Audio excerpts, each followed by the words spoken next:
Hello students, आज का हमारा टॉपिक हम जो पढ़ेंगे that is instalment payment system. Instalment payment system में क्या होता है कि ध्यान से सब लोग सुने। इंस्टॉलमेंट पेमेंट सिस्टम में क्या होता है कि सेल ऑफ गुड्स एक्ट 1930 के अंदर कवर होता है। सेल ऑफ गुड्स एक्ट 1930 के अंदर कवर होता है, राइट। इससे पहले हमने हायर परचेज सिस्टम पढ़ा है। हायर परचेज सिस्टम और इंस्टॉलमेंट पेमेंट सिस्टम में जो डिफरेंस है उसको आपको ढंग से समझना पड़ेगा।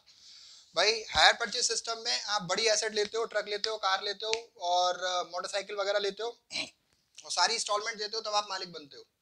और उसके अंदर hire purchase agreement act 1972 covered होता है। क्लियर। लेकिन इंस्टॉलमेंट पेमेंट सिस्टम में आपकी बड़ी एसेट्स नहीं आती हैं। बड़ी एसेट्स नहीं आती है, छोटी आती है, जैसे washing machine, TV, fridge, AC, right, ये सब चीज़ें आती हैं। और इन सबको हम रखते हैं इंस्टॉलमेंट पेमेंट सिस्टम में, जिसको कवर किया जाता है under sale of goods act 1930। इसमें आप मालिक लेते ही बन जाते हो। जैसे ही आपने एसेट ली है उसे आप मालिक बन गए। जैसे अभी आपने एसेट ली और आप मालिक बन गए, पैसा इंस्टॉलमेंट में ही दोगे। और दूसरा जो बेसिक डिफरेंस जो आपको हमेशा याद रखना है कि हायर परचेज सिस्टम में आप यूजर हो, इंस्टॉलमेंट पेमेंट सिस्टम में आप ओनर हो। हायर परचेज सिस्टम में आप सारी इंस्टॉलमेंट दे दोगे जब मालिक बनोगे। इंस्टॉलमेंट पेमेंट सिस्टम में आप स्टार्टिंग से ही मालिक हो। हायर परचेज सिस्टम में आप किस्तें नहीं चुकाओगे तो वेंडर के पास सारे राइट होते हैं कि अगर आपने एक स्टैच्यूटरी रेशियो का पेमेंट नहीं किया है तो वो आपकी एसेट को आपसे वापस रिटर्न ले सकता है। उसको कहते हैं रिपोजिशन ऑफ गुड्स। लेकिन इंस्टॉलमेंट पेमेंट सिस्टम में वो आपसे एसेट वापस नहीं ले सकता, बस जो भी उसके पेमेंट है आउटस्टैंडिंग उसके लिए वो स्यू कर सकता है, राइट। जितने भी आउटस्टैंडिंग पेमेंट्स हैं उसके लिए वो स्यू कर सकता है।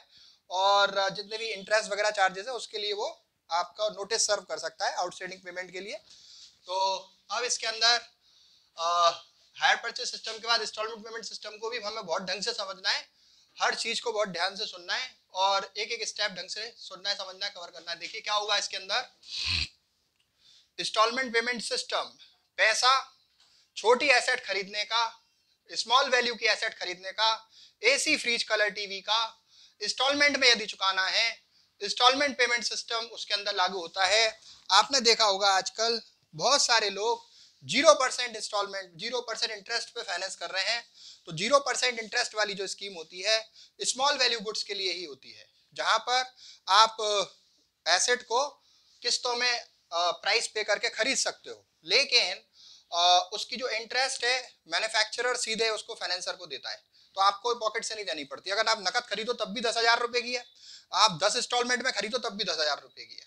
मतलब आपको ये नहीं सोचना है कि आपको बार्गेनिंग करने का मौका केवल नकद खरीदने पे पड़ेगा, इकट्ठा आप पैसा दोगे तब पड़ेगा। अगर आप किस्तों में खरीदोगे तब भी आप उससे फुल बार्गेनिंग कर सकते हो और फिर उसके बाद में जितना पैसा आपका फाइनल सेटल हो जाए उतना पैसा आप किस्तों में चुका सकते हो। जो कंपनी आजकल 0% पे ज्यादातर फाइनेंस कर रही है उसमें एक नाम बजाज फिनसर्व का है, राइट। बजाज फिनसर्व का कार्ड बन जाता है, इनिशियल प्रोसेसिंग फीस लगती है, फिर वो फाइनेंस होता रहता है। फिर आपकी एक क्रेडिट लिमिट सैंक्शन कर देते हो, इतने इतने चीजों वैल्यू तक का आप कोई भी एसेट खरीद सकते हो, लैपटॉप खरीद सकते हो, राइट, एसी खरीद सकते हो, लाइक दैट। ठीक है। तो इसका अकाउंटिंग ट्रीटमेंट बायर और वेंडर की बुक्स में कैसे होता है ये हमें सीखना है। इसका अकाउंटिंग ट्रीटमेंट बायर और वेंडर की बुक्स में कैसे होता है ये हमें सीखना है।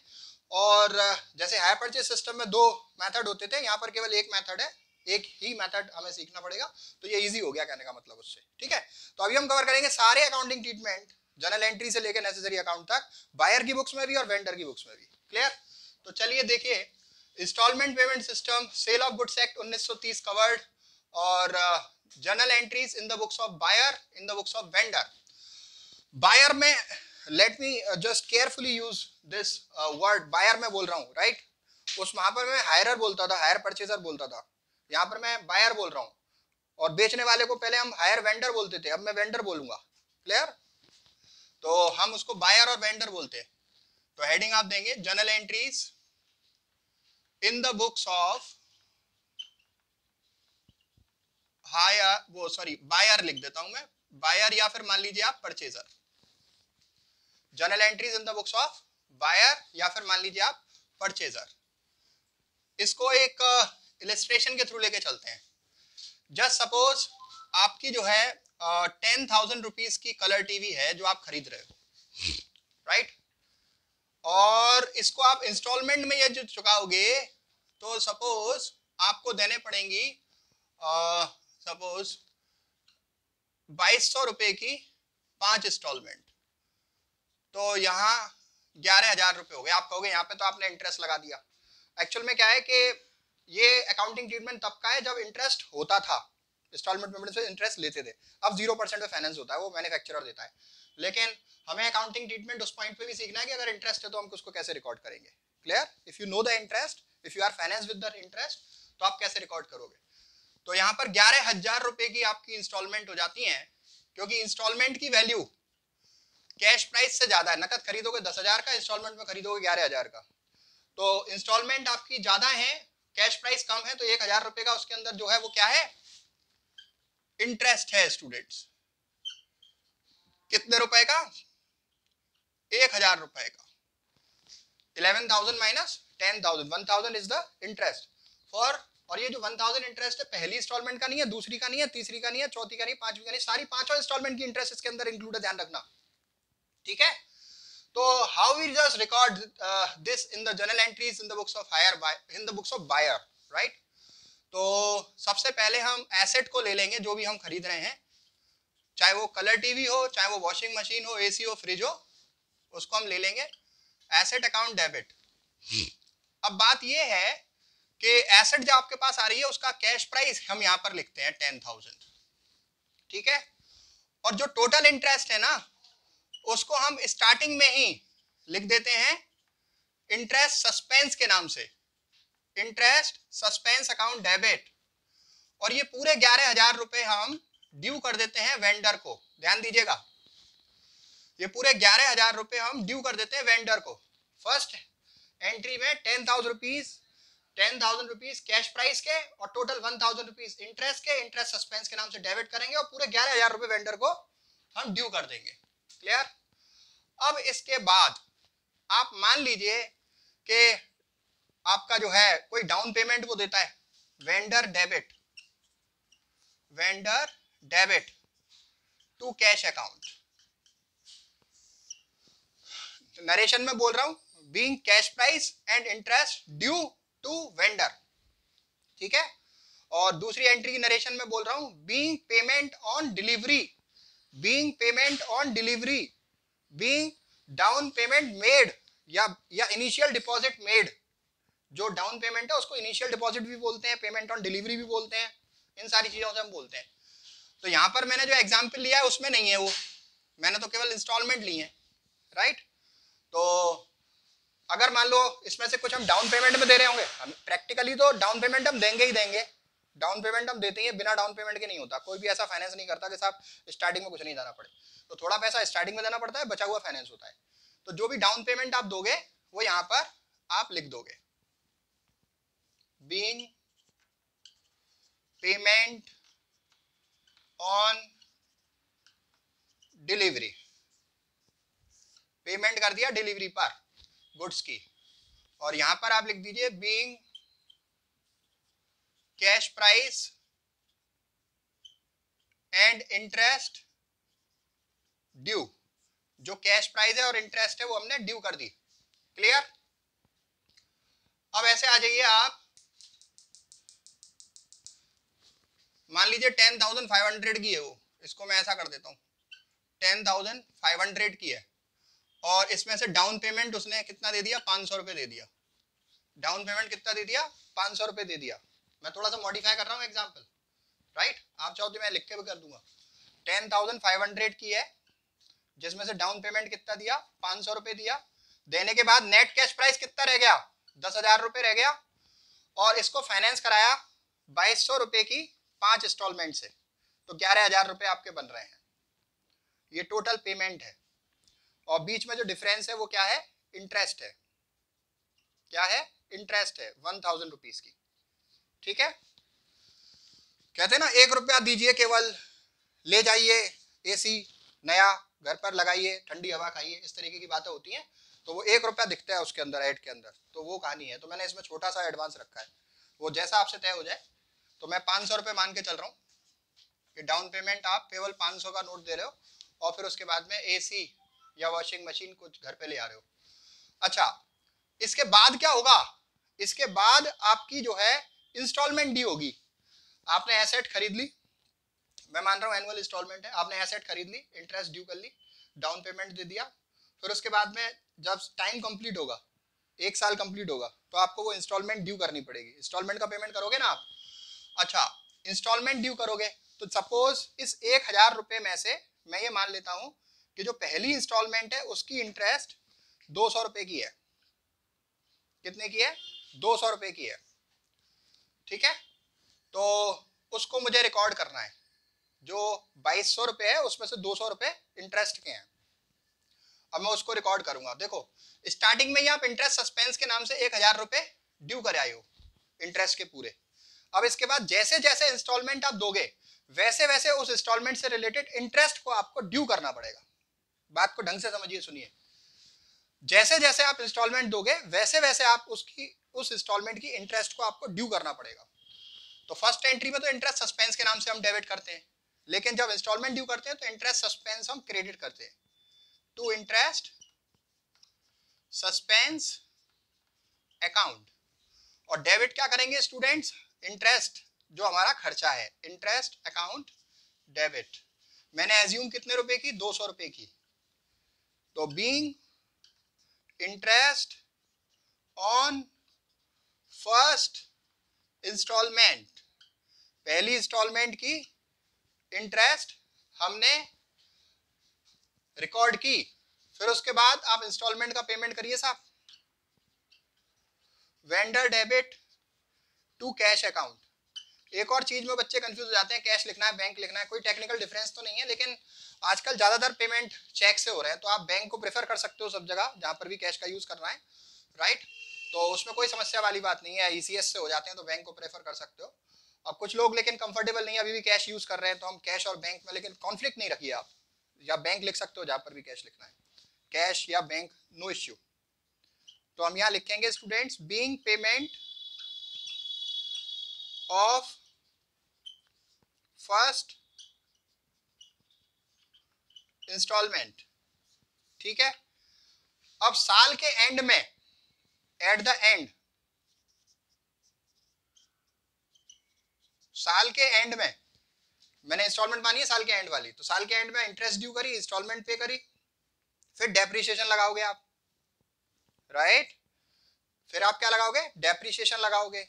डेप्रिसिएशन आप लगाओगे तो डेप्रिसिएशन क्या होता है? आपका खर्चा होता है। डेप्रिसिएशन अकाउंट डेबिट, एसेट की वैल्यू कम करता है डेप्रिसिएशन। अगर एसेट की वैल्यू इंक्रीज होती है तो एसेट को डेबिट करते हैं, एसेट की वैल्यू डिक्रीज होती है तो हम एसेट को क्रेडिट करते हैं टू एसेट अकाउंट। इसमें हम लिख देंगे बीइंग डेप्रिसिएशन चार्ज्ड, राइट। अच्छा, इसके बाद क्या होगा स्टूडेंट्स? जो भी आपका इंटरेस्ट आपकी पहली इंस्टॉलमेंट का है और जो भी आपका डेप्रिसिएशन है, डेप्रिसिएशन हमेशा कैश प्राइस पर लगेगा। 10,500 मैंने कैश प्राइस माना हुआ है। अगर मैं डेप्रिसिएशन की रेट को 10% ले लूं तो 1,050 रुपये की डेप्रिसिएशन हो जाएगी, राइट। स्ट्रेट लाइन मेथड होगा डेप्रिसिएशन का तो हर साल 1,050 रहनी है। रिटन डाउन वैल्यू मेथड होगा तो बैलेंस पे लगनी है, राइट। तो 1,050 रुपये मैंने डेप्रिसिएशन 10% से एज्यूम करी है, और रिटन डाउन वैल्यू या जैसे लगेगी वो क्वेश्चन में दिया होगा। इसके बाद की ठीक एंट्री ये होगी कि जो भी आपने डेप्रिसिएशन दिया है और जो भी इंटरेस्ट दिया है उसको आपको प्रॉफिट एंड लॉस अकाउंट में डेबिट करना होगा। फॉर एग्जांपल डेप्रिसिएशन आपकी 1050 है और इंटरेस्ट आपकी कितनी थी स्टूडेंट्स? 200 रुपीज थी ना। फर्स्ट इंस्टॉलमेंट की इंटरेस्ट 200 रुपए थी और डेप्रिसिएशन 1,050 रुपए थी, तो टोटल 1,250 रुपए आपने प्रॉफिट एंड लॉस में डेबिट कर दिए। Is that okay? इसमें आप कर दोगे being depreciation and interest transferred. कहां पर transferred? Profit and loss account में transferred. Is that okay everyone? Let's move on, let's move on. Next heading हमारी रहेगी कि अकाउंट हम कौन कौन से बनाएंगे, नेसेसरी अकाउंट्स हम कौन कौन से बनाएंगे। तो हम हेडिंग देंगे कि नेसेसरी अकाउंट्स हम कौन कौन से बनाएंगे। Necessary account in the books of buyer,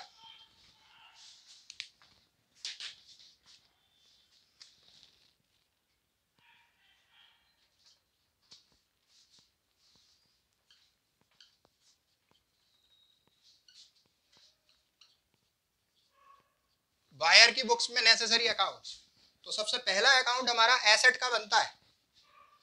किस चीज का बनता है? एसेट का बनता है। अब देखिए एसेट का अकाउंट बनाते हैं। एसेट का अकाउंट, अब ध्यान से देखो, ये आपका फर्स्ट एंट्री लिखा हुआ है, asset account debit, interest suspense account debit to vendor. लेकिन एसेट में कितने रुपए लिखे हुए हैं? 10,000 रुपए। तो हमें टू वेंडर में कितने लिखने हैं? 10,000 रुपए, राइट। 10,000 रुपए, ये मैंने 10,500 की मानी है, तो मेरे को थोड़ा सा ये करेक्ट करना पड़ेगा, राइट। 10,500 तो ये हो गया 11,500। अब सही हो गया, क्लियर। 10,500 का कैश प्राइस था, 1,000 रुपए की इंटरेस्ट थी, टोटल प्राइस 11,500 हो गया। तो मुझे यहाँ पर कितने लिखने पड़ेंगे? 10,500 रुपए। मैंने 500 डाउन पेमेंट की वजह से बढ़ाए थे ना, ये तो 11,500 की हो गई थी, 10,500 की हो गई थी, सॉरी। तो 10,500 आपका जो कैश प्राइस है वो ये हमने लिख दिया साहब। नकद खरीदोगे कितने का पड़ेगा? 10,500 रुपए का पड़ेगा, क्लियर। अब बात ये आ रही है कि साल के एंड में जब पहला साल खत्म होगा तो डेप्रिसिएशन कितनी लगेगी? Bye depreciation account. अगर रिटन डाउन वैल्यू मेथड है तो 1,050 फर्स्ट ईयर में, तो खैर दोनों केस में सेम रहनी है डेप्रिसिएशन, राइट। तो इसको बैलेंस निकाल लीजिए आप, बाय बैलेंस कैरिड डाउन। 10,500 में से 1,050 रुपए आप लेस कर दीजिए, तो 9,450। अब देखिए ये पूरा आप लिखेंगे by balance carried down, right, by balance carried down साल के एंड में। फिर इसको यहाँ ब्रॉट डाउन कर लीजिए, टू बैलेंस ब्रॉट डाउन कितने रुपए? 9,450। फिर उसके बाद सेकेंड ईयर के एंड में, ये फर्स्ट ईयर, ये सेकेंड ईयर, सेकेंड ईयर के एंड में आप डेप्रिसिएशन लगाइए। अगर रिटन डाउन वैल्यू है तो बैलेंस पे लगेगी 9,450 पे 945। लेकिन अगर स्ट्रेट लाइन मेथड है तो सेकेंड ईयर में भी डेप्रिसिएशन वही आ जाएगी 1050, ठीक है। मैंने इसको रिटन डाउन वैल्यू मेथड से किया है। तो by balance carried down calculate करिए, 9,450 माइनस 945, 8,505। इसी तरीके से वो एसेट का अकाउंट आगे बढ़ता रहेगा, क्लियर। अब देखिए दूसरा नेसेसरी अकाउंट हमारा कौन सा रहेगा? इंटरेस्ट सस्पेंस का अकाउंट रहेगा। इंटरेस्ट सस्पेंस का अकाउंट। इंटरेस्ट सस्पेंस के अकाउंट में आप कैसे करेंगे? इंटरेस्ट सस्पेंस के अकाउंट में कितने रुपए लिखे हुए हैं फर्स्ट एंट्री में? 1,000। तो आप टू वेंडर करके कितने लिखेंगे? 1,000। बच्चे एक गलती करते हैं, वो क्या करते हैं साहब, इंटरेस्ट सस्पेंस डेबिट में टू वेंडर, तो वेंडर में जो 11,500 लिख दिया वो लिख दिया। ऐसी गलती नहीं करनी है, हमें बिल्कुल लॉजिकल पोस्टिंग जो लेजर की हम सीखा हुआ है हमने, वही अप्लाई करना है। तो इंटरेस्ट सस्पेंस अकाउंट बना रहे हैं तो इंटरेस्ट सस्पेंस अकाउंट का अमाउंट डालना है हमको। अगर हम इंटरेस्ट सस्पेंस अकाउंट बना रहे हैं तो उसी का अमाउंट डालना है। कितना है वो? 1,000 रुपीज। और किस नाम से डालना है? जो अपोजिट नेम है हमारे पास, क्या है वो? Vendor, right, first year. अब इसके बाद फर्स्ट ईयर के एंड में होगा क्या? फर्स्ट ईयर के एंड में क्या होगा? फर्स्ट ईयर के एंड में आप फर्स्ट इंस्टॉलमेंट दोगे, सेकंड ईयर के एंड में सेकंड इंस्टॉलमेंट दोगे, और जैसे जैसे इंस्टॉलमेंट दोगे वैसे वैसे उसकी इंटरेस्ट यहाँ से डिस्चार्ज होती जाएगी, और ये इंटरेस्ट सस्पेंस का अमाउंट हमारा रिड्यूस होता जाएगा। ये एक लॉजिक है इसका। लास्ट वाले ईयर में इंटरेस्ट सस्पेंस अकाउंट का बैलेंस खत्म हो जाएगा, clear. Let me help you to more understand about this by interest suspense. और कौन सी एंट्री में? एक तो इसमें था, राइट, और एक इसमें है। तो interest account debit to interest suspense, तो इसमें इंटरेस्ट सस्पेंस 2 में है, तो इंटरेस्ट कहाँ जाएगा? बाय में चला जाएगा। बाय इंटरेस्ट अकाउंट कितने रुपए से? 200 रुपए से। अब बैलेंस कितना आ जाएगा स्टूडेंट्स? 800 रुपीज।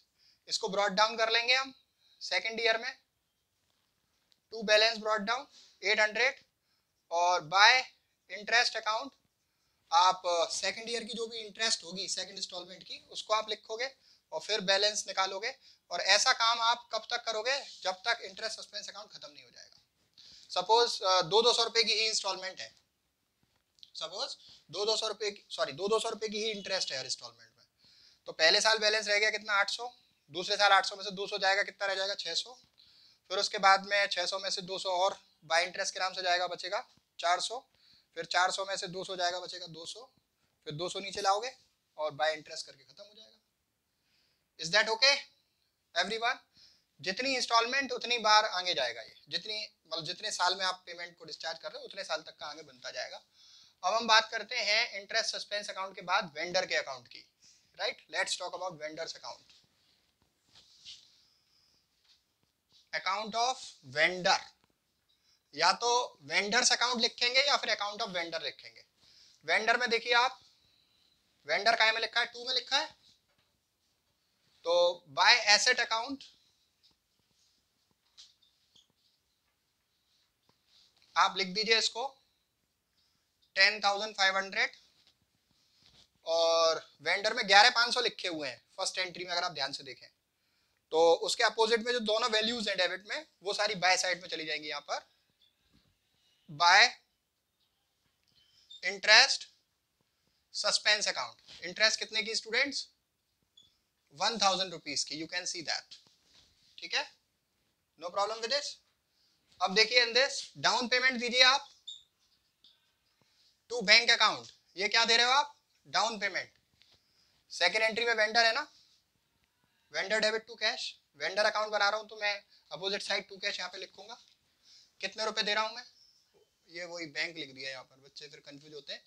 तो बैंक या कैश आप कुछ भी लिख सकते हैं, लेकिन एंट्री में अगर कैश यूज किया है तो फिर अकाउंट्स में भी कैश लिखेंगे, एंट्रीज में अगर बैंक यूज किया है तो अकाउंट में भी आप बैंक यूज करेंगे, वो डिफरेंट नहीं करेंगे, उस चीज को सेम रखेंगे। तो कितने रुपए का हो गया वो पेमेंट आपका? डाउन पेमेंट 500 रुपए का, ठीक है। अब इसके बाद इस एंट्री में वेंडर था, मैंने पोस्ट किया bye asset bye interest suspense. इस एंट्री में वेंडर था, मैंने पोस्ट किया टू कैश करके डाउन पेमेंट। इस एंट्री में वेंडर नहीं है, इसको मुझे पोस्ट नहीं करना है। इस एंट्री में वेंडर है, इसे मुझे पोस्ट करना है। कितने रुपए दे रहा हूं मैं? इंस्टॉलमेंट के मैंने कितने माने थे? 2200 रुपए ना, इंस्टॉलमेंट के मैंने 2200 रुपए माने हैं ना, 2,200 रुपीज, क्लियर? तो मैं दे देता हूं इसको पहले साल के एंड में टू कैश अकाउंट। ये तो डाउन पेमेंट था और ये इंस्टॉलमेंट 1 है, पहली इंस्टॉलमेंट है, कितने की है? 2,200 की। अभी क्रेडिट का टोटल कितना हो गया? 11,500।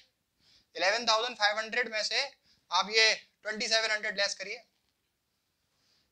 श्री कृष्ण, तो ये रह गया आपका 11,000 बाई 100,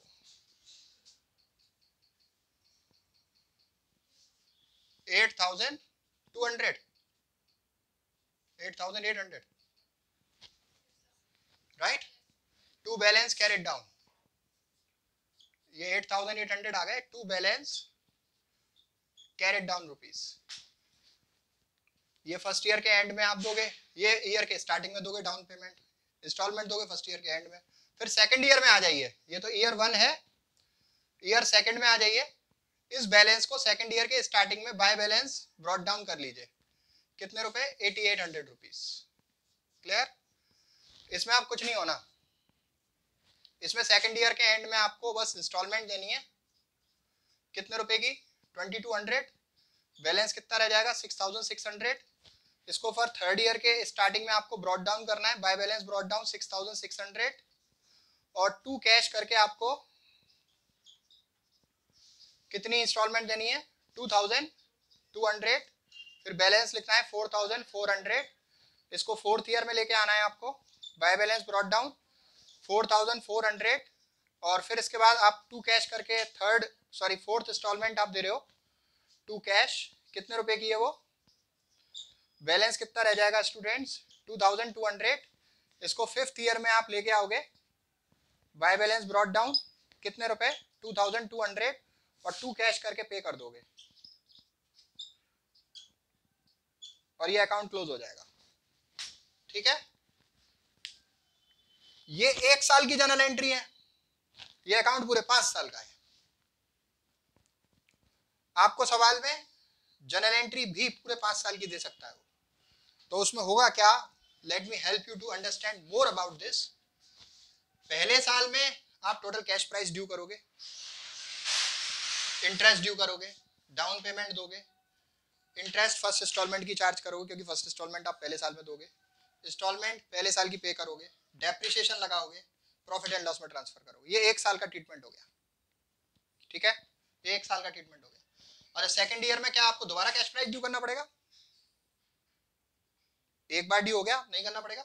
सेकंड ईयर में क्या डाउन पेमेंट देना है? नहीं देना। लेकिन सेकंड ईयर में आपको सेकंड इंस्टॉलमेंट तो देनी है, तो वो इंस्टॉलमेंट देनी है तो सेकंड ईयर में इंस्टॉलमेंट की इंटरेस्ट ड्यू करने की एंट्री होगी। सेकंड ईयर में ये वाली एंट्री आपकी क्या होगी? रिपीट होगी। ये वाली एंट्री आपकी क्या होगी? रिपीट होगी। इंस्टॉलमेंट की इंटरेस्ट ड्यू करोगे, इंस्टॉलमेंट पे करोगे, डेट भी लगाओगे सेकंड ईयर में, P&L में भी ट्रांसफर करोगे। तो कहने का मतलब सेकंड ईयर में, थर्ड ईयर में, फोर्थ ईयर में, फिफ्थ ईयर में इंटरेस्ट ड्यू करने की एंट्री, इंस्टॉलमेंट पे करने की एंट्री, डेप्रिसिएशन की एंट्री और प्रॉफिट एंड लॉस में ट्रांसफर करने की एंट्री रिपीट होंगी। क्लियर? तो मैं लिख देता हूं नंबर 1 2 3 4 5 6। कौन कौन सी एंट्री रिपीट होंगी? उनके आगे हम एक काम करते हैं, ये वाला टिक लगा देते हैं, डबल टिक। ये एंट्रीज रिपीट होंगी, थर्ड, फोर्थ, फिफ्थ और सिक्स्थ, ठीक है। और यहां लिख देते हैं इसके बारे में, एंट्रीज शैल रिपीट पर एनम, हर साल रिपीट होंगी, राइट। ये डबल टिक वाली एंट्री रिपीट होंगी। Is that okay everyone? अभी हमारा नेसेसरी अकाउंट कौन सा रह गया? एसेट बन गया, इंटरेस्ट सस्पेंस बन गया, वेंडर बन गया, इंटरेस्ट का अकाउंट रह गया। क्लियर? इंटरेस्ट का अकाउंट रह गया। चलिए इंटरेस्ट का अकाउंट बना देते हैं, कोई दिक्कत वाली बात नहीं है।